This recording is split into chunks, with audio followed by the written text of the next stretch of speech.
This is how you come down.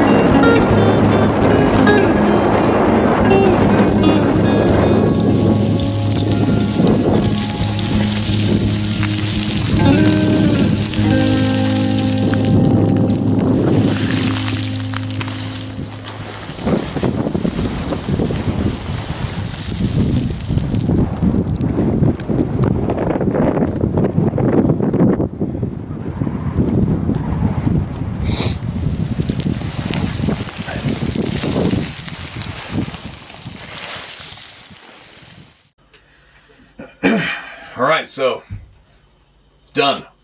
Did 5 days straight, I think. And I believe there was close to 100 fish battles with real good sized Chinook salmon. I don't know how big the biggest one was, probably 25-ish or something, 24, 25. We got a bunch between 24 and 20 pounds. It's pretty exciting. What else? Today, we had 2 people from here, from BC, but also supporters of everybody here on the channel came fishing yesterday, and they had, I don't know how many fish. Who knows how many fish they battled yesterday, but they took home a pile of fish. Got some halibut, salmon, rockfish, and a huge octopus. It's pretty crazy. But anyway, Sarah and I went out today, and we managed to run the drone finally. It was clear enough, and I got the most epic frickin' video of a gray whale. It was absolutely ridiculous. I'm not sure where I should say. Maybe I'll share that right now. And I think the original is around 4 minutes long. So I'm going to share that right now. All right?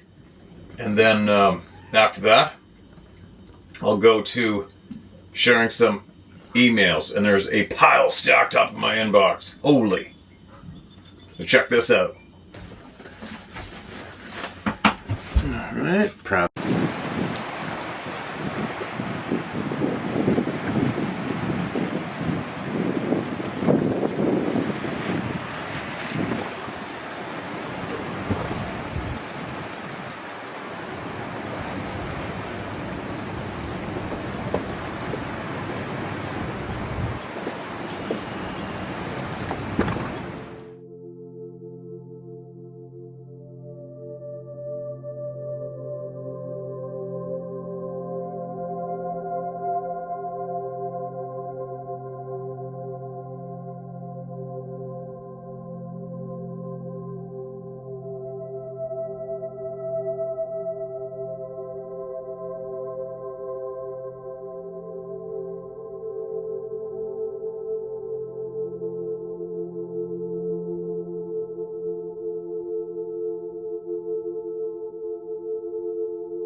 So Sarah's soul animal, whales.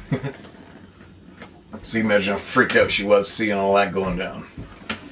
Now, who do we got? I think there's some rather large emails in here. I believe I read that long one. Okay, got it. So here we go. I got a fair list of voices to be heard. I'm not sure what we have, but I'm going to find out. We're going to find out together. This email has come in and is titled, Big Question. Hey Steve, I've never had a Sasquatch sighting, nor do I want one. So I'll keep this as short and entertaining as I can. You can use my name. I am 61 years old, retired, and have lived the majority of my life on a small farm within 10 miles of the Missouri River in the northwest corner of the Ozark Mountains, north central Missouri. I am a Christian hillbilly scholar with a biblical world view that is addicted to learning. Your videos have given me so much information to add to my 4-decade search for truth. Quote, I know the absolute truth because I am a believer and I read to the end of the story. He wins, end quote. But there are so many things we haven't been told the truth about and twisted truth for so long. Each of us must search for ourselves, self-educate, and share what we think we know, right? Right. And your attitude. I sure wish there were more attitudes like yours.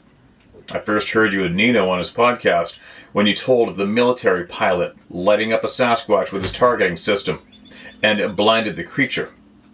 Bells and whistles went off in my mind. So much made sense of why no one can get a trail camera picture, etc. Right? But you wouldn't believe how many people the light doesn't go on, even though they're shared that honest fact. Sorry, itchy eye. Since that first listen to you, back however long ago that was, I have picked out probably 24 of your videos and watched them. I try to focus on details as you read the facts, and I try to pay close attention to your observations at the end of each letter. 2 or 3 things you have curiously questioned, as I did too. One of those questions you frequent is why the native history often says that the young women should not venture out alone, should always go in groups. And with that point you have asked, are we looking at different beings? While listening to you read several different times, the natives have referred to them, calling them the Watchers. That word I had never heard associated with the Sasquatch, and it triggered me straight to Enoch and to Gen 6. We've definitely heard those entries numerous times. The next nugget or clue that has triggered me is the frequent differences in the face and facial differences. One doesn't quite look like a man. One doesn't quite look man-like and seems to be ancient and wore out. And sometimes with that... Wait, did I read that right? Yeah, I did. And sometimes with that, those seem to be the scariest that looked the witnesses deep into their eyes. And those sightings seem to be of a lone, huge male that we're often just watching. The second seems to resemble a person's face. And it seems that people's faces are usually in groups. And it seems the people faces are usually in groups, sometimes family units. So, the question for your chats. Are the two distinct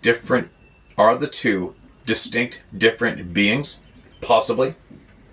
First one being pure, the Watchers, ancients, etc., that have pure whatever unknown DNA with no women DNA. No woman DNA. These are the horrifying sons of bitches that steal and rape women that have sired the second being.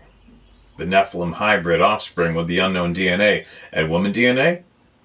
These are the family units. I've heard you and other sources saying the DNA of unknown and women DNA. Do you have other DNA samples without the women's? That would support my question of the two different beings technically. I am sorry if you have covered this topic before. Second question. You have questioned Sasquatch encounters where the creature was just as confused as the witness. Many times these creatures have been associated with portals, doorways, what have you. Okay.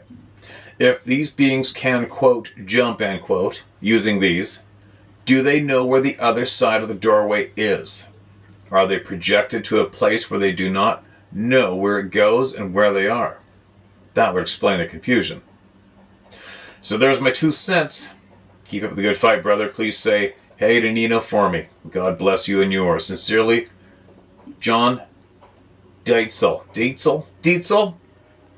Sorry if I butchered your last name, man. I suck at that. So the DNA thing, who knows what else is out there? We can easily prove that there is tons of crazy shit going on, and we don't know it all, right? That means anything's possible. The DNA thing, I don't know. I wonder. We're still waiting to find out what the wolf being DNA comes out to. We're still waiting for that one. So that might answer your question there, right? And help out with figuring the shit out. I sure am glad your wheels are turning. I love hearing that people's wheels are turning on their own from all this. That's a another main motivation of doing this, right? This is titled. Thanks for sending that in, man. I appreciate it. I'm sure people are going to be discussing your questions in the comment section below, right? Outside my window is the title of this email. Hey Steve, I hope all is well with you. I would like to share something that happened to me when I was 12. I'm now 56, and I remember it like it was yesterday. A little about me. I grew up in the Ozarks in North Arkansas and followed my grandfather around the woods since I could walk. He was a World War II veteran and ex-game warden and knew the woods very well. He taught me to always trust my senses and to think logically about what my senses were telling me. By second nature, that is how I looked at my situation at 12 years old. I was laying in bed one night and I heard something outside my window. A shadow came over the window shade and almost covered it. I started thinking I had heard it in the leaves. I had raked the yard, so I knew it was in the remaining leaves up against the house. I could always also hear it breathing. Bottom of the window was 6 feet off the ground. That would mean the being was around 10 feet tall. The fear set in.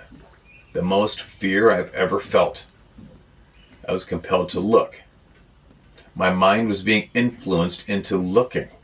It was like a trance. Then my senses, especially hearing, broke the trance. I believe that is what did it. I started concentrating on the breathing and was able to roll off the bed and run to my parents' room. Of course, everyone said bear. And I'm sorry, a 300-pound black bear isn't 10 feet tall. Bigfoot wasn't part of my vocabulary at the time, but I can look back now and know what it was. I'd also hear tree knocks in the woods quite often, but didn't know what it could be. Well, that's my experience, and I still think about it often all these years later. Thanks for what you do, Scott. No doubt, everybody does. It doesn't matter the magnitude of what goes on or what you experience. Everybody remembers it like it was yesterday. Every one of us, including me. Your dad's next game warden. I wonder what he has to say on the topic. Appreciate you sending that in, man. What do we got here? Mark this as red. A precautionary danger. I once had the pleasure of meeting and becoming close friends with a Sasquatch in Tampa, Florida. I made the mistake of talking to another friend of mine about it over the phone. The call was monitored, and I was visited by a government goon who warned me not to associate with the Sasquatch anymore or bad things would happen to me. I told him to go F off, and he threatened my life, and I bashed him in the mouth, knocking him down to the ground. He was 7 feet tall, and I'm 5'8", and he didn't get up and fight back. His last name was Callahan. Other people have been threatened by the same goon. I ignored him and continued to visit with my friend. About 2 weeks later, 5 guys in camo showed up at my house at night when my friend was there and shot my friend dead. I loved him like a brother. It traumatized me. I expected trouble for me, not for him. Now I warn you to not tell anybody about If you become friends with these most friendly people, or the goons will murder them. The reason given, quote, you aren't allowed to have friends like that, end quote. I was going to get violent over what happened, but one of them came up behind me and hit me in the back of the neck with the butt of the gun and knocked me out. It's more detailed than that, but I'm typing on my phone. The Sasquatch really don't like people taking pictures or filming them. They consider it trying to steal their soul. A big crime to them. No doubt some people have been killed being that ignorant. It's not widely known. Perhaps it should be, yes. Please don't put my name out for people to know. I'm 70 now, and not the badass I used to be, and this happened 25 years ago. Thank you for your no BS shows. I enjoy them very much. And P.S. I suggest being polite and kind when you go meet with them. You will gain the knowledge you seek if you don't betray them and build their trust. Endo email. That's a brow raiser, right? Callahan. So, 25 years ago, has anybody around that timeline had experience with some, quote, goons, and especially a tall one named Callahan? Did it happen? Don't know, I wasn't there. Take from what you will or leave it, right? But you got to understand to the email or how many questions are going to come to you from the people for saying that into us. That blatant, major words in our ears. So there could be a shit pile of questions conjured up just from what you shared there, including your relationship. Who are these people? What were they? Everything. How do they communicate? Anything. The look, how they looked, where they went, how they hide. Who are they? How did you communicate with them? Everything, right? You want to touch in on that, man? Email me back. Email me back again. Now, here's one. This is an odd title.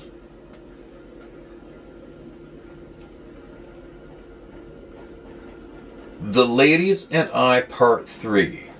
Psychology degree, helping others. That's the title of this email. Pulled from the YouTube transcript of that video, there is, quote, what percentage of psychologists were damaged people? The people that I know who have definite mental health issues. I'm going to become a counselor, end quote. Let me read that again. Didn't sound smooth to me. Quote, what percent of psychologists were damaged people? I know that's a question from me.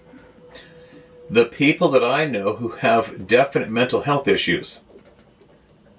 I'm going to become a counselor, end quote. That's confusing. Back in the 90s, when I was volunteering at a high school for students with mental health needs, there was a term for the professional counselors used, quote, the 3-year psychology degree, end quote. This referred to someone who went to university for the 4-year psychology degree, but only stayed for 3 years. Instead of getting professional help for their own issues or illness, they were in university for the degree thinking that they learn how to treat or cure themselves. They'd stay into the 3rd year where they finally realize or accept they will not be able to successfully treat themselves. Our professional counselors explained this and claimed that this was a fairly high percentage of those who enroll in university psychology. Also claiming this explained the unusually high program dropout rates after 3 years. Wow, that's interesting. To me. That's an odd, annoying noise in the background. Note that these people were functional enough and smart enough to get into university and to or through the 3rd year, dropping out once they realized or accepted that it would not provide their intended self-treatment goal. Presumably, they could have finished the degree. This suggests that a number of those attending with that original goal likely finished their degree. So where did they go? Where are they now? Did they not realize or couldn't accept? Did they think they could treat themselves successfully? Did they try to self-treat and think they're fine? Did they switch to, I'll help others? Did they fall back on, I'll help others? Did they finish the degree as, I'll need a job? An example somewhat related. A friend of mine who was a multi-decade and widely acclaimed AA counselor, did the self-treatment until a senior counselor caught that, and my friend said his eyes were opened when he had to take the counseling himself. So what about all those he counseled prior to that? Right? A surprisingly high number of these high school students at one point or another considered pursuing university psychology as a solution to their troubles. With professional counseling available to all, real solutions were pursued and obtained instead of fantasy ones, with some needing treatment beyond high school. I only knew one of these students who actually went on to pursue university psychology with the stated goal of helping others. But I was left wondering if they had issues that were unaddressed, or if any residue from their issues would affect their effectiveness. So, I find the ladies' experiences with provided counseling very thought-provoking, and thank them for sharing. Michael. And then here's something else for my ears only. Okay, hold on a minute. All right. Appreciate that. That's interesting to me. Very interesting, right? I mean, I know there are some people out there who do learn how to create tools and use tools to help people, for sure. And I do also know firsthand, through people I know and trust, that there are a lot of people who are in the psychology field that are absolutely twisted between the ears. Without a doubt. And it was no surprise to me that a majority of people that get into psychology are there to try to figure out their own shit. Right? And like you said, how alarming is that to think that somebody's absolutely damaged, meanwhile pretending to be the person that you can confide in because they're gonna get help. I know a girl who was molested through her childhood, and she went to a counselor to figure out how to deal with her damage from that, and the counselor tried to get on her. Right? So there's one. Anyway, I could talk about that topic for quite some time. It's interesting to me, but I'm going to keep on moving, and appreciate you sending that in. That's very, very interesting. Very interesting.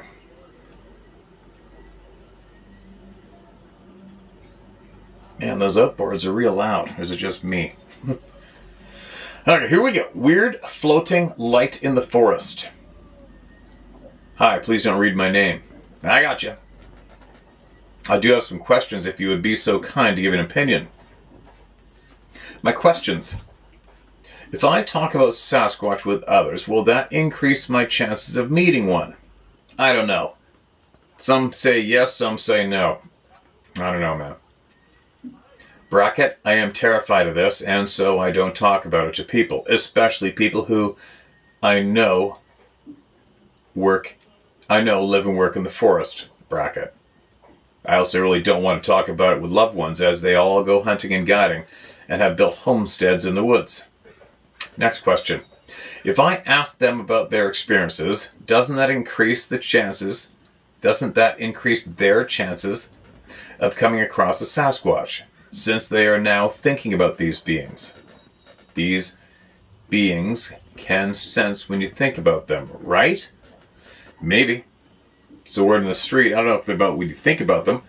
I believe they understand when you're intentionally looking for them and you are where they are. Then it's game on, I believe. But as far as just being in your home, say in the middle of New York City, talking about Bigfoot, I don't think it's going to have any effect on you. But that's just me. Some background.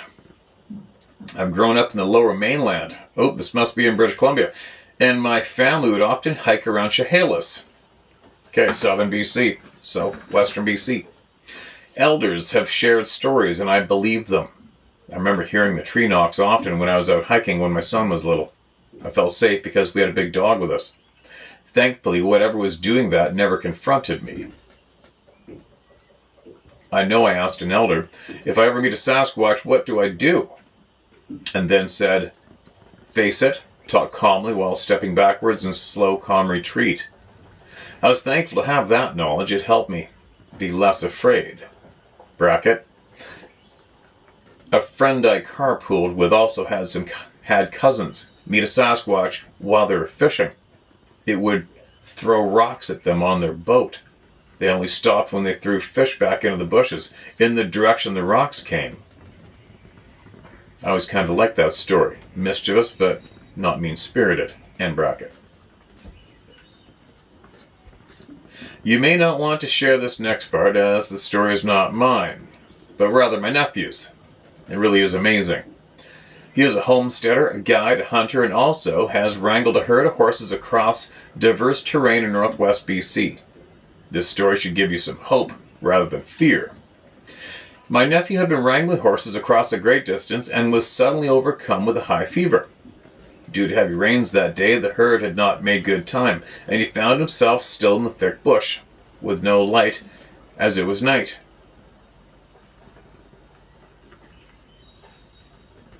He had to drive the herd down steep mountainsides, across rivers, and into a ravine to get to the destination.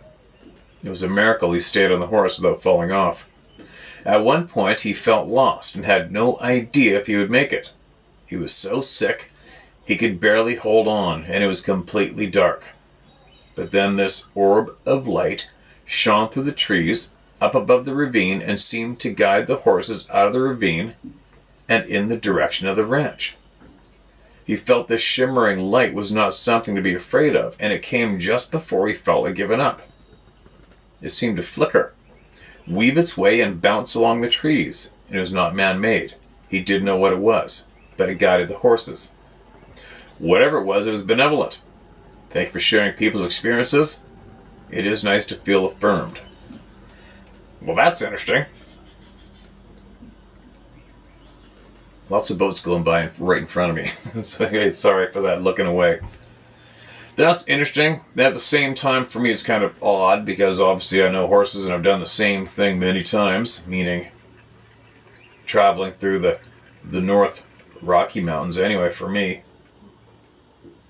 And one thing that we don't do is we don't ride at night. So, was he riding at nighttime because he was sick? I don't know. But there's one thing that all horse people know, especially in the North, is if you're confused, you think you're lost, you have to give the horses the rein and they go. They will take you to the ranch step for step. You don't have to do nothing. And that's a fact. It doesn't matter which way you're going. If you're going from the trailhead of the highway out, or if you're going from a ranch out to where your camp is, your horses know every step of the way and they take that trail perfectly.